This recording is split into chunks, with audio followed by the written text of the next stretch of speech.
What's the biggest trend in housing right now? The biggest trend? Yeah. Cash.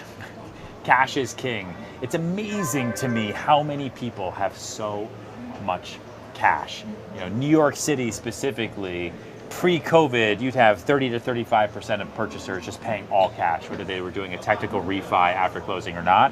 Today, it's still hovering at just under 70% of all residential purchasers are done in all cash. I'd say that's still the biggest trend.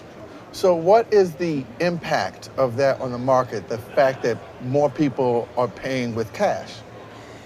So one of the unique impacts, because I think our minds immediately go to, so if you're rich and you have a lot of cash, the housing market is going to favor you, right, unfairly. But what we're starting to see is younger buyers come into the fold and co-purchase.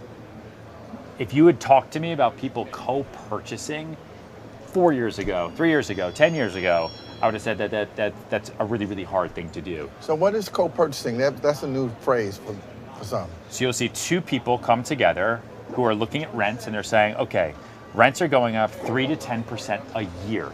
Inflation now looks, according to today, like it might be cooling. I don't know. The Fed is saying they're going to cut rates maybe by the end of the year. I think we have a first rate cut. It'll come sometime, let's say in September. But regardless, let's go and buy something together. Home ownership is a pathway to wealth, especially in the United States. It always has been. That's not going to change. If we can get a great deal by pooling our cash together, instead of being roommates on a rental, let's be roommates on a co-purchase and we buy together.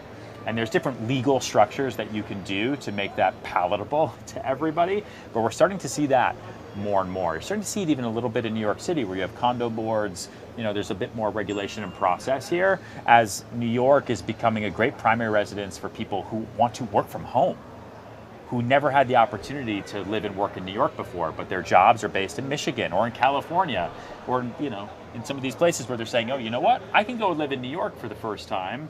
And also, you're going to come with me? Great. Let's actually buy something instead of just renting.